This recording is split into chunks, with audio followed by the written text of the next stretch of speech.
Hey guys, and welcome to the Infinity Podcast. I'm Warren, the host. Today I'm speaking to one of our longest standing members. In fact, you are our longest standing member.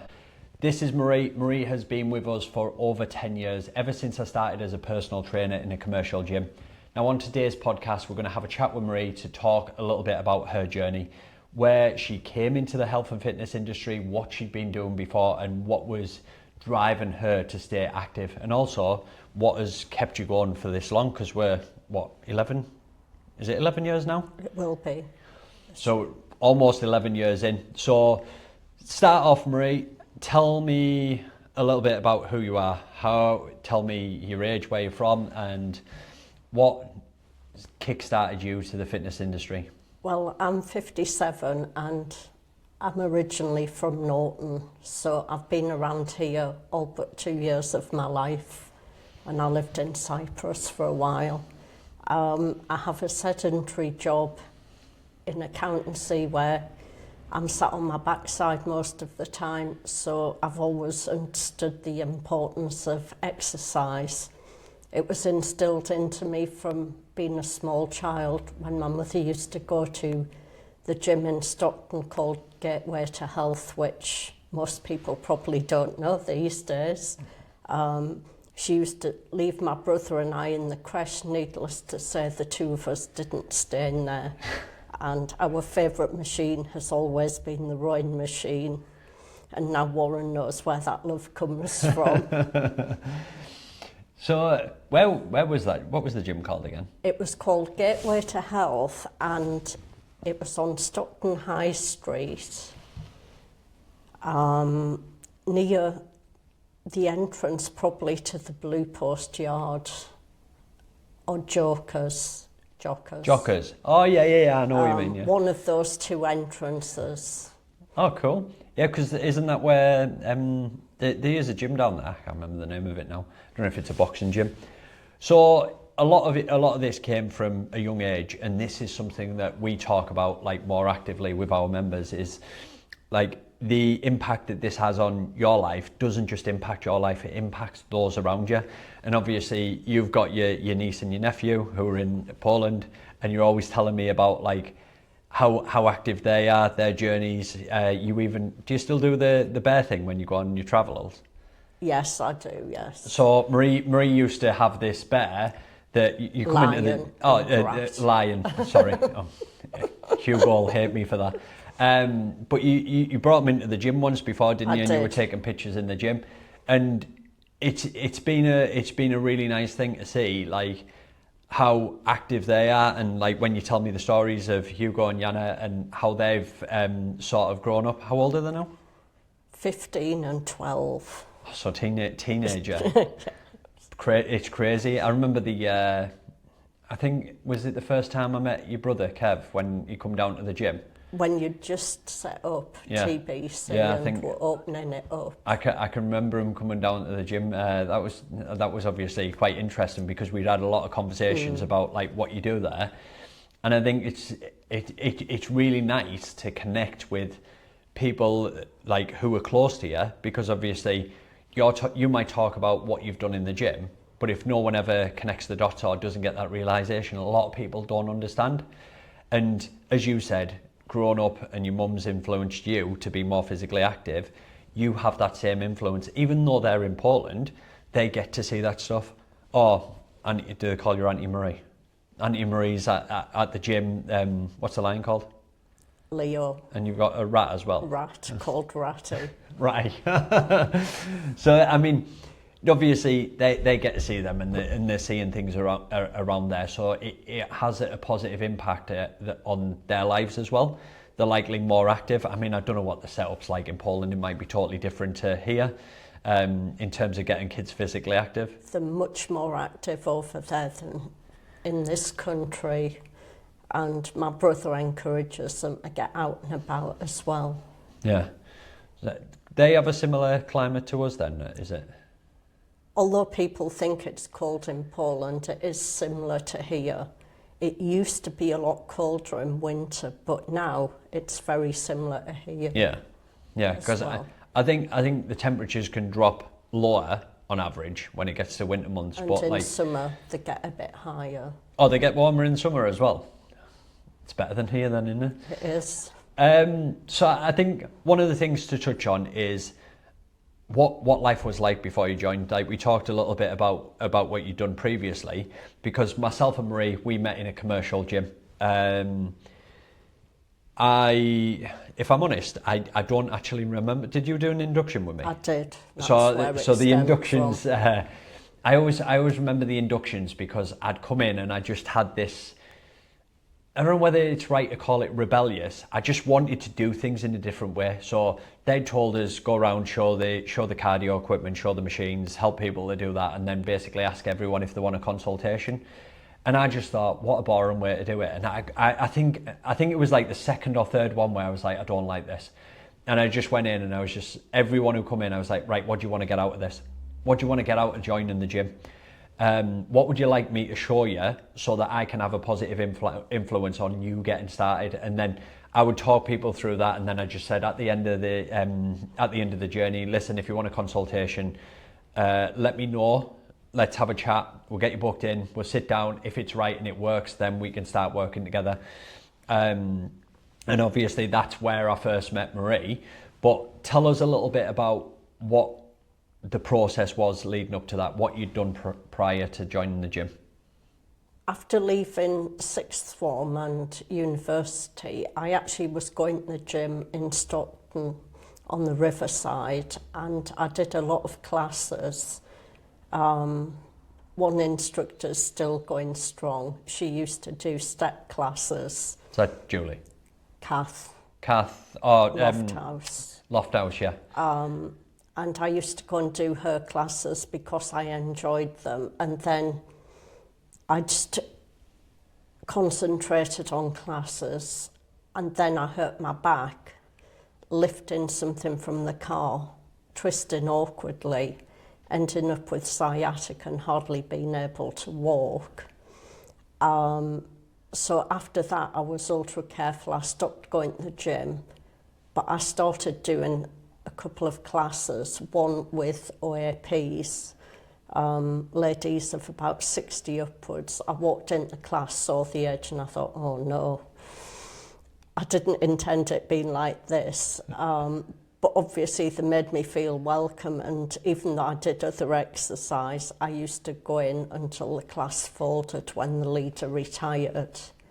I also did classes in Hartburn Methodist, I think it is, hall or church hall, with Julie Metcalf, who was actually the one that told me that Exercise for Less had opened up, and that's what made me join then.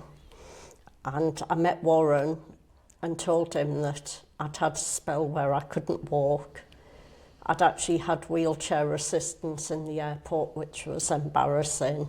And I thought I need to get some strength back in my back and not be nervous about doing the slightest bit of lifting. So that's where it started. Had my induction. Warren said, well, I could help you focus on your back. And that's how I came to get the personal training. And so when you went to the gym with the ladies who were a little bit older in the 60s, how old were you at that point? I would probably be about 40, 45. And I mean, you mentioned you were nervous about going into the gym. This happens to a lot of people. So obviously having an injury like that, it didn't happen in the gym. It was just getting something out of the car. This happens to a lot of people. Like, what sort of impact did that have on your day to day? Because you've been this physically active person, and then you've had this freak accident, fair to say, and now you feel like you're not able to do stuff, and it's created that nervousness, maybe a little bit of anxiety around it. Like, what did that feel like? It was actually my worst nightmare because I couldn't be active, which I'd always done, but also I couldn't just sit and read, which again was another of my pastimes. I could sit for 5 minutes and I'd be up doing something and then have to sit down. And I just thought, I'm going to have to do something about it. I was told the waiting time for a physio And I just looked at the doctor and said, well, I'll have been to Ecuador and back by then because I was going to do voluntary work. So I actually went to see a private physio and continue to use them when I get flare-ups now. I did make it to Ecuador, that's when I had the wheelchair assistance. I couldn't help with the building work, which had been my intention. So I was doing crafts, which I'm hopeless at, but at least I got there and I can say I've been there and done it. So when obviously the waiting times around seeing the NHS, a lot of people struggle with this, and obviously we've helped many ladies through challenges with this as well. So what was the waiting time when you originally went? Can you remember? It was 6 to 8 weeks to actually see somebody. And imagine what that would be like now. I mean, I don't know what the waiting time. I've been told, like in some respects, it's been 4 months to see someone. And I mean, you've got a lot more knowledge as a result of training with us, because I went through my rehabilitation degree while I was actually still training. We trained for a number of years before I actually did that, and that only helped me to gain even more knowledge from doing it. Because for a lot of ladies, they don't realise how safe weight training can be, even if you've had injuries before. And when we started, like, how did you find the process? Like, was it easy? Was the challenging days? What happened there? Sometimes it was challenging because I would feel a niggle in my back and think, oh no, I can't set it off again. But then at the time I was still going quite regularly to the physio, and he was assuring me that I hadn't done any damage. It was just tightness from not using the muscles and everything for such a long time. Okay, so you started doing the personal training. You were still doing the classes. Obviously, we did the TRX class, which was brand new. It was something that I brought in. You were booked on every single session, and if you couldn't get booked on a session, I knew about it. But you seem to thrive in those community settings where everyone got to know each other, and especially with the TRX class, anyone who's watching this who did it knows it was kind of like a cult in itself. It was, like literally, yes. You'd finish the session, you were straight to the reception desk to book in the next session. And I remember people asking me if they could book sessions way in advance, which the gym wouldn't allow at the time. But when was it that you started to notice the real difference then? Like, when was it that you started to notice that you got that confidence back and you weren't necessarily worried that you were going to pull you back and as you mentioned, like, be debilitated again? I can't really put my finger on a certain time, but I do remember having to lift my mother's wheelchair in the car, and I was thinking, oh, I don't know if I can do it. And I just lifted it in no trouble, no after effects, and I thought that's when I noticed real progress. You've had a lot of back injuries, so like myself as well, and even just you mentioning that process, in my mind I can visualize what's happening, and you go up to it and you go to pick it up, you take that deep breath and you start bracing your stomach muscles, and then you're like, oh, there's no pain. You're expecting the minute you take the weight of that the pain is going to come in, and you're just going to have that sharp jolt. Either you're going to drop it or you're going to have to deal with it. And so many people struggle with this on a regular basis, and I think it's really nice to hear that although you've gone through that and you've had such a challenging time. How long was it that you were struggling with it? It was probably about 18 months in total. It took me about 8 months to actually be able to walk a decent distance again. And when you'd recovered from it and you eventually got to Ecuador, like, were you in a position where you could actually just go and do your day? Because I imagine Ecuador's not somewhere that you can just like wheel around a wheelchair. I wasn't actually recovered then, but I could walk short distances. Thankfully, we didn't have to walk any great distance because it wasn't safe. All right, okay. Even back then and now, I think it's one of the world's most dangerous places the city we were in. Interesting. So even back then, if you wanted money from a cash machine, you went to a drive-through one because that was the safest. If we went out in 2s or 3s, we had to make sure that if we had money, we had it secreted around us so that if someone held you up, you gave them some money, but you still had something hidden that they didn't get. Do you have to go out with like armed guards and stuff? Not quite, but we always went out in a group. What made you want to go to Ecuador? It was through the church. They were doing a voluntary work trip, and it just appealed to me, the travel aspect, because I was thinking, oh great, I'll get to see everything around there, which I think it hit me how bad I was, and it hit my friend how bad I was the night that we went to climb up probably 200 steps. And after 50 steps, I gave my friend my camera and said, get me some photos from the top, because she knew there was no way I would have given up climbing up there to get photos unless I really couldn't. And one of the people that lived there actually stayed with me, and we just went and sat in a coffee shop. So, I mean, it has had a big impact, like, in strengthening your body, like the ability to be able to do stuff. And I mean, even just that, even though you haven't fully overcame it, it's given you back the confidence to potentially try that stuff. And I mean, every time that you've gone away, you've always come back and told me about one of your journeys, one of your walks, like the travels that you've done, how many steps you've done. And I think that's a massive positive, because so many people hold themselves back in respect of that, or I can't do this because of X, Y, or Z. But you seemingly have never let that hold you back. Like, why do you think that is? Probably my mother's example. She had a hip replacement which didn't work out well, hence the wheelchair.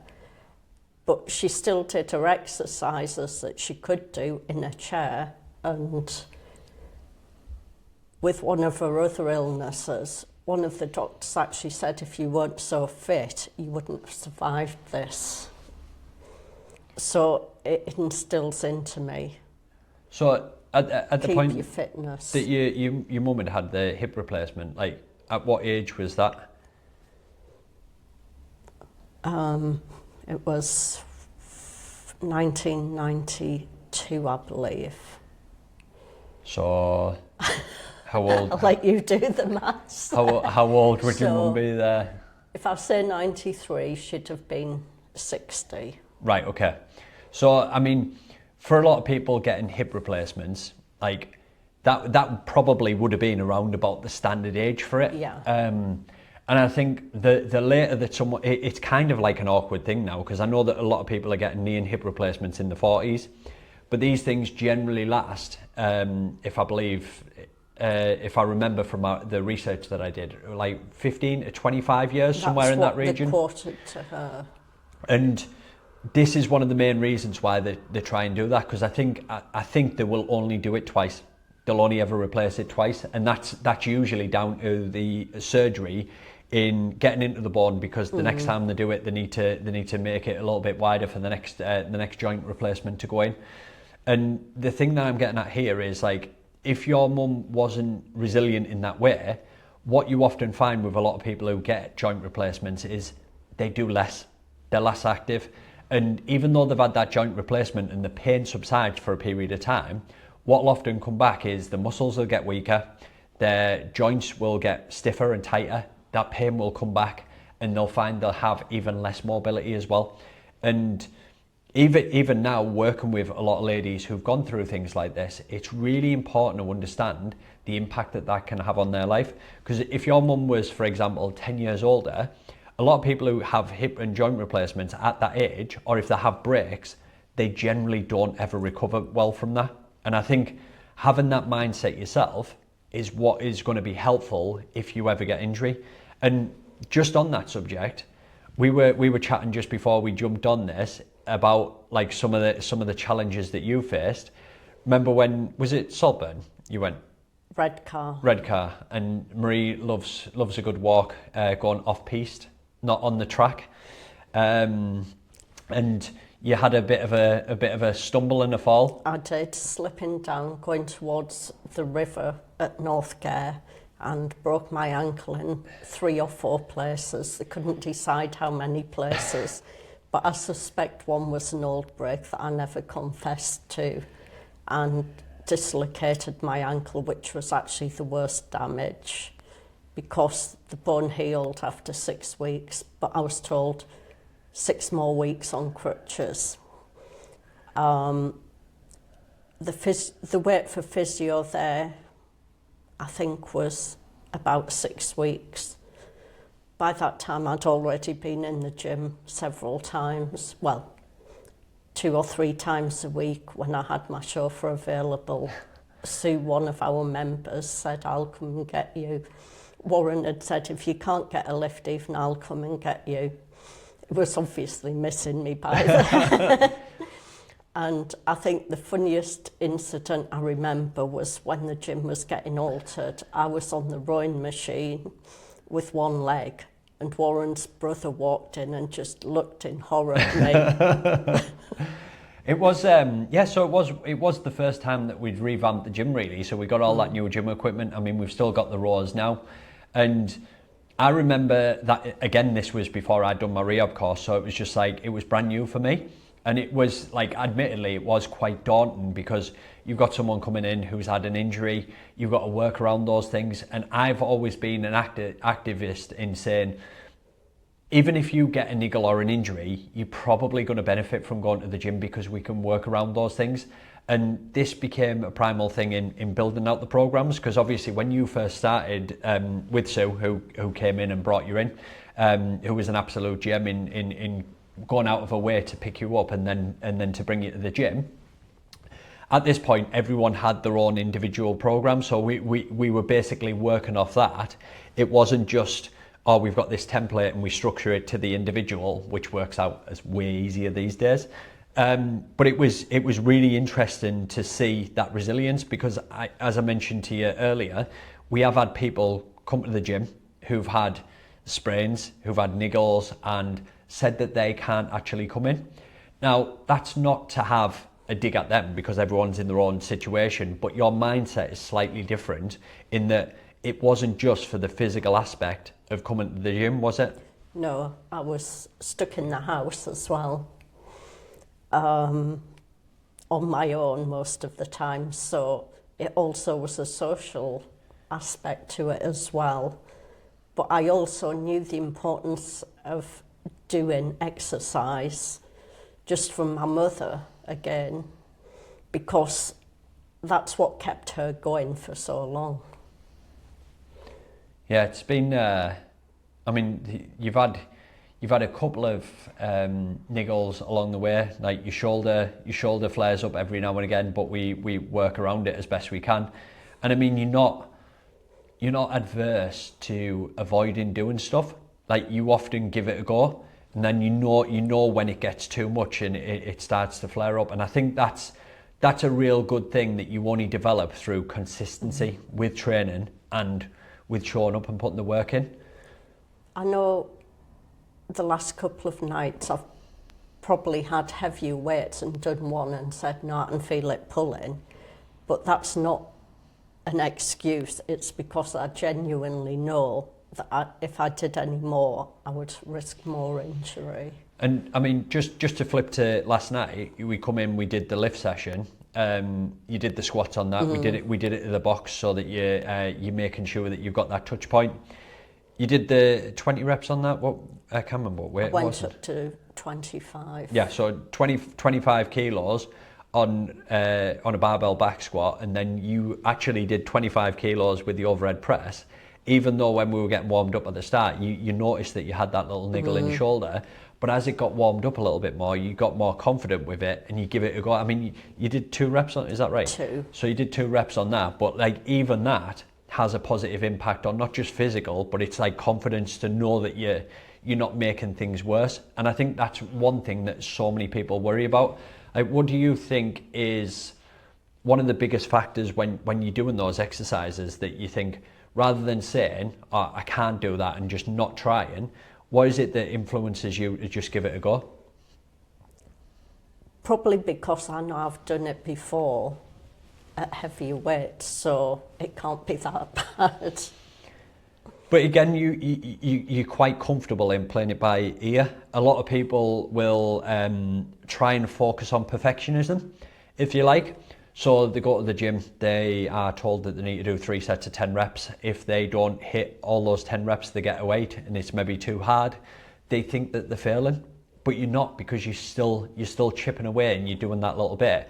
And I think, credit to you, Marie, that's one of the biggest things since you've started this. You've always been consistent, and as I did mention before we jumped on, we were talking about like attendance, and just over the course of this year, the first 3 months, I think your attendance is well above 90%. In fact, I actually think for the first 2 months, it's either 95 or 100%, and then in March, I don't know when is it you go away? It's whenever I go on holiday. It's Yeah, influence. So that might have caused the little dip there. But again, I mean, you've been on holiday, and I want to touch on a point with this as well shortly, because this is one of the biggest things that I always remember when we have conversations.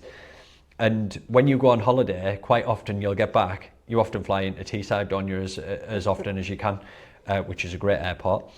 And then you'll come into the gym pretty much straight away. Like, you make sure that your sessions are booked in so that you come back. Like, what's the thinking around that? If I get out of the habit, I may not get back into it. It's just prioritising, really. It's the same with getting weighed. I have been known to get off the flight and go straight and get weighed to see how much I've put on or lost. Just because it gives you a focus of where you are after your holidays. Yeah. Because most of the holidays, I may venture into the gym once or twice. It depends who I'm with, or if I'm on my own, I do go in a bit more. But I just like to see where I'm at when I get back. See, a lot of people would, that would make them feel really bad. But for you, it seems like it's an accountability thing. Yeah. It helps you to reset, refocus. And this is one of the things, a lot of people might listen to this and think, well, you shouldn't do that because it's going to have a negative impact. But it's not necessarily that. It's just giving you that mindset, that focus to know where you need to be. Like, you've had your holiday's happened, now you're back into your routine, and you get back into your routine, especially when it comes to fitness and exercise, as quickly as you can. And in doing so, it means that you get back to where you were previously way quicker. But some people will come off holiday, like, right, chill out, relax, put the bag down, let's order a takeaway because I can't be bothered to cook. First thing you're doing is hopping on the scales, right, where am I at, what am I going to focus on next? And it gives you that focus and drive moving forward. The other thing that I wanted to touch on there, Marie, is, I don't know if you remember this conversation, but you used to always tell me about putting the bag in the overhead locker. Oh yeah. So one of the ways that we measured Marie's progress was that did you always have to ask someone, or did someone always offer? Because of my height, depending on the aircraft, I sometimes had to ask. But I then twigged that if I wore shoes with a bit of a wedge on, I could lift it myself. And I do remember on one flight to Italy where this lovely, handsome young Italian man said to me, would you like me to lift that in the overhead locker for you? I could easily have said yes, and I said, no, it's okay, I can manage. And I saw the look on his face when I just lifted it up with ease into the locker. And that was one of the eye-opening moments for me, because I mean, we are still at Exercise for Less at this point, so this is still circa 2014, maybe early 2015. Because that's when 2015 March was when we moved into the gym, the first gym. And when you mentioned that to me, I was like, actually, this is something that is bigger than just going to the gym. Because for me, it had always been excitement around, I lift X amount of weight. And if someone meets you on a night out, I mean, I haven't had this for years, but I still remember the first time it happened to me, and someone come up to me, and I just felt this prod, and it was like a guy touching my arm, and he was just like, oh, do you go to the gym, mate? And I was like, yeah. And oh, how much do you lift? I was like, this is weird. But like to attribute it to something specific, something in your life like that, lifting a bag into the overhead lock, what is it? Is it 7 or 10 kilos or something? KLM's 12. Oh, so even more. But I mean, that's just a testimony to your strength and commitment to put the work in, because like you'll have seen so many ladies come through the doors now, and you'll be able to see the difference in those that work and get the results and those that say, oh, I can't do it. And that's probably a difference in mindset and approach. And for some people, it takes a long time to build that, because they're really nervous, they're really anxious, they haven't had a mum like you've had that's been that encouragement in the background. And I think that's one of the biggest challenging things that most people face. Like, what other stuff have you noticed, like, where strength has had a positive impact outside of the gym? I suppose with my nephew and niece, when they've been wanting to be picked up and carried, lifting them up onto the bars so they could try and do pull-ups. Yeah, that was. I think I remember you mentioning that to me with. Is it Hugo saying like the pull-up bars and stuff?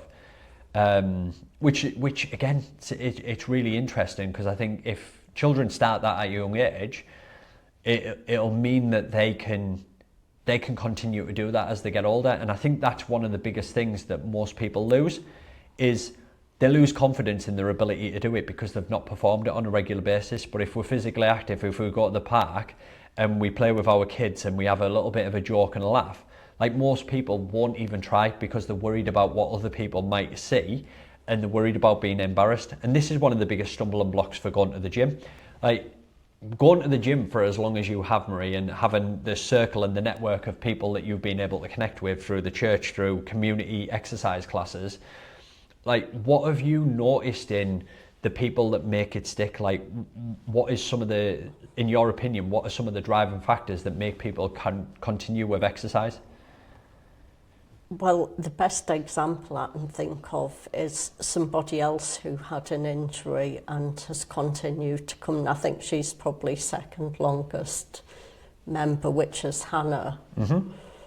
And she just likes to push herself, probably more than I do, but she likes to make sure that she gets in regardless of what work she's got on.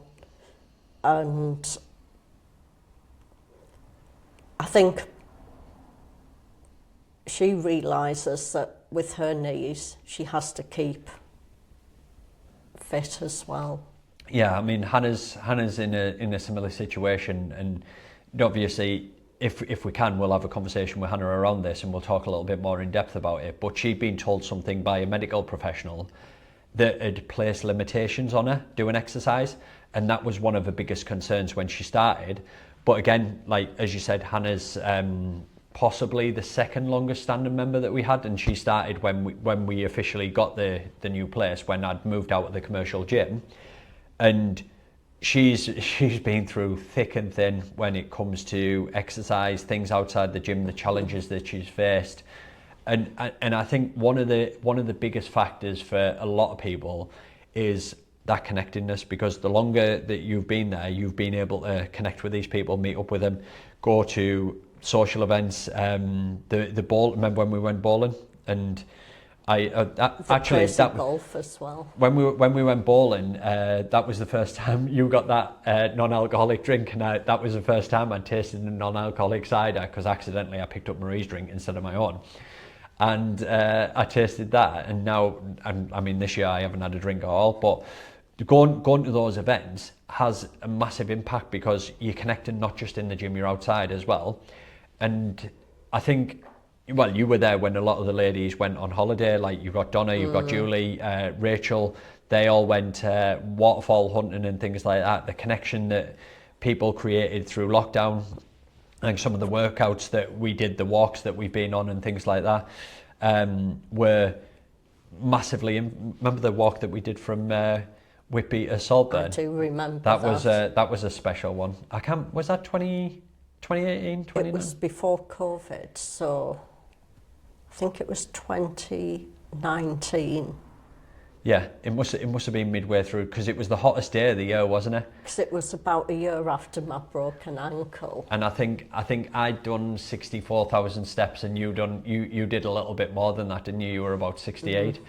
And then do you have to slide down the stairs at the end? Not quite. But it was hard coming down them stairs, wasn't it? I thought get them stairs and I'll be fine. And the minute I took that first step, it felt like we'd done a leg session for about 6 hours. But yeah, it was an interesting walk. I'm not interested in doing it again anytime soon. I mean, you'd be different, Marie. You quite enjoy that sort of thing. But it was really fun to connect in that way, and I think that's one of the biggest things that keeps people physically active, because if you enjoy it and you're around people that you enjoy being with, you're much more likely to show up and stay consistent with it. And I think that's probably one of the biggest factors in people showing up and putting the work in. What I want to touch on now is, like, what is it for you that you want to focus on moving forward? Like, when it comes to your health and fitness, is there something that you want to be able to do or be able to perform in the gym? Is it just about maintenance, maintaining flexibility, suppleness, so that you can, as you get older, you maintain as much of that muscle mass? What do you think? I would like to get back to the deadlift weights that I used to lift before I broke my ankle, which for different reasons I've never got anywhere near that again. Yeah, I think that, like, the challenge is always going to depend on, like, where you're at. And I spoke about this in the podcast that I did with Stacey. It's like, one of the things that we've sort of noticed now is you will come into the gym at different times and you're going to feel slightly differently. Sometimes you're going to have had a hard day at work. Other times you're not going to have been at work. You might be sat on your backside and you're still tired. But how you come into the gym is going to dictate how that session goes, rather than what we write on the board. Now, being with me for as long as you have, obviously you started when Libby was still learning as well. And when I was training Libby was getting tired at certain times of the month. Now, at first, I never recognised this. I didn't know anything about the menstrual cycle. No one told me anything about, like, menopause or anything like that. I just thought, right, we go in, we train, I've got a programme, it's outlined like this, we follow it to the T, you get the best results possible. But it didn't work out like that. And sometimes Libby ended up being flawed, and that meant that she was potentially at greater risk of injury, which I now know. And I think this is one of the biggest challenges that most ladies face, is because a lot of ladies can become perfectionists. They want to get to that point. And we did this with the deadlifts. We were aiming to hit 100 kilos, and we tried it. I don't know how many ways. We had the bands out, we were doing pauses, we were doing deficits. And I mean, all that time, we were focused on the outcome, but realistically, the amount of progress that you've made as a result of doing those challenges, like, you were overcoming so much more. Similar to when we've done things like split squats, like with your ankle, struggling for balance, there's been some days when you found it harder, which coincidentally putting your foot up on a bench might have been easier, but then you get cramp in your foot as well, so we just got to be careful with that. And it comes around in circles. But what I'm getting at is, like, when people come in now, we want to look at more, like, do you want to stick in this session and just focus on maintaining, just get through the session, feel a little bit better? Or do you want to twist where you push yourself a little bit more? And I think if you can ask yourself that question before you come in, that'll help to influence what you get out of the session. But not being hard on yourself in terms of, like, oh, I really wanted to push today. Because I think that's something that a lot of ladies get guilty of. From my experience as a coach, just watching from the outside, the dynamics that happen in the session, someone might do a squat over here with 35 kilos on it. You know you've done that before, and you feel frustrated because you're not in that position to be able to do it today because your back's a little bit tighter, or you've been sat on the chair for hours. That can have a negative impact. But I think, like, your mindset has been so good that you've been able to keep up that resilience even through all of the challenges that you faced. And I think if you were focusing on the deadlift, then maybe what we can do is we can evaluate, like, where you want to get to at periods, and not put too much pressure on it, but we can put a range on it. Right, I'm going to be at this point doing this many reps, and then we can build up from there. Because I think leading into next year, we want to look at some performance indicators for people in the gym. But what about things outside the gym then? Like, is there anything that you want to be doing in 2025 that's new, challenging? Not going to Afghanistan or anything like that, Marie, hopefully. Hopefully getting rid of my extra 3 days work. Imagine what you could do with that extra 3 days. I had actually planned extra walks with all my free time before I actually got called back to help out. The end date at the moment is the end of March, which coincidentally ties in with the weather hopefully getting better, and I will get out and about more. I would like to do a few peaks round and about, and at some point I would like to do Hadrian's Wall. So that's really my target for next year. Where, if you were to only pick, I'm just going off it a little bit here. If you were to only pick one walk that you were going to continue to do that had everything that made you feel like you were outside, you had the sights and everything, where would it be? In the UK? In the UK. Because I know that you've been all over the place and it might be farther afield. I think in the UK, it's oddly enough just the coastline along here. Even up to Blackhall Rocks, Seaham, and down to Whitby, Scarborough. I think you were the one that mentioned Blackhall Rocks to myself and Naomi actually, and we went up there once with Marley, and that was quite a nice walk. I've only ever been up there once, and I think Naomi's been up a couple of times now. That's definitely a good walk. So I mean, what would you say then, Marie? Because you've done this for a long time. Then, what would you say to someone who is sitting on the fence about getting involved with exercise? I mean, obviously, imagine that they're nervous about getting started. Imagine that they have either tried and failed before. What would be your recommendations to getting started? I think rather than just going to a gym and trying to do it yourself, you actually need some guidance on how to lift safely. Even down to my friend's son when I was down there visiting a few weeks ago, because he knew I went to a gym and exercised, he was asking me about deadlifts because his mother had told him that that was my favourite exercise. So I was trying to explain to him how to do it. And I think it's the guidance that you get to lift things correctly and safely. And just little indicators like on squats, push your knee out, Marie, is Warren's common phrase. Yeah, so I mean, just on that, just to elaborate for context. So what I'll often find is that a lot of people, when they're doing squats, they've sat down for long periods as we are here now. And when you sit in those positions, you lose a lot of the freedom in your hips. And that potentially, what could have potentially happened to your mum? My dad's had a hip replacement. We work with lots of ladies who've had joint replacements. A lot of people call it wear and tear, but a lot of the time you see that it's the result of inactivity. Stiffness in the hip can result in that. It's not that the repetitive activity can't do it as well, but when I'm coaching someone to do squats, we generally have one stronger limb than the other. We see that, like we see this on your body scans as well, how much muscle mass you've got on one side compared to the other. And obviously, when I've been doing the training and I've done my masters, I've been able to see the difference in hips and how they shift from side to side. So when I'm doing the coaching now, when Marie refers to pushing your knee out, it just helps me to remind Marie to engage the muscles on one side to stop a knee from collapsing in over and putting herself at potentially risk of harming your back. And again, everyone's slightly different with this. So some people, I might need to move the feet out and make adjustments there. And this is where it comes into the element of personal training, what we do at Infinity. And I think you hit the nail on the head with what you said there. Like if someone's going to look to get started with physical activity, the majority of people are going to run into gyms in January. They're going to flock in there. I've seen a really funny video actually. Remember The Lion King? And where Simba is at the bottom of the gorge and all the antelope come running down and there's a stampede. And like someone said that Simba was like the regular gym goers as you are now.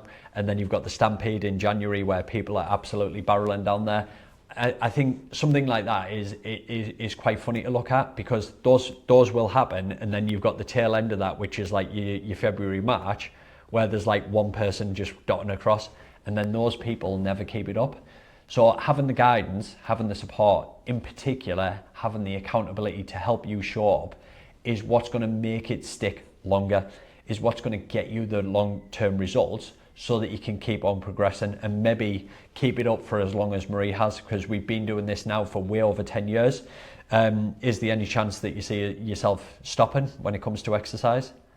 Only if I leave the country, and the exercise then would be walking. But there again, you like, if you left the country, you could go to a you probably feel comfortable going into a gym in Poland and doing a little bit of exercise there. And I think that's what shines through. I mean, obviously, you were there when Lou was there, who's back from Australia at the minute. You were there when Jolene was there, who also moved to Australia. And we've had a few other ladies move to other locations, but they've kept up physical activity. And I think that's the primary thing. So many people focus on the outcome that they want, the weight loss, they toning up, they're getting fitter, but they never focus on the process of developing themselves, and as you said, prioritizing health and fitness around the lifestyle to keep those results long term. So Marie, I just want to say thank you for coming down. Thanks for allowing us some insight into your 10-year journey with us, which has been amazing. It's been an absolute pleasure, and I hope to continue it for as long as you feel comfortable with us. Thank you for your time again, and thank you for listening, and we'll see you in the next one.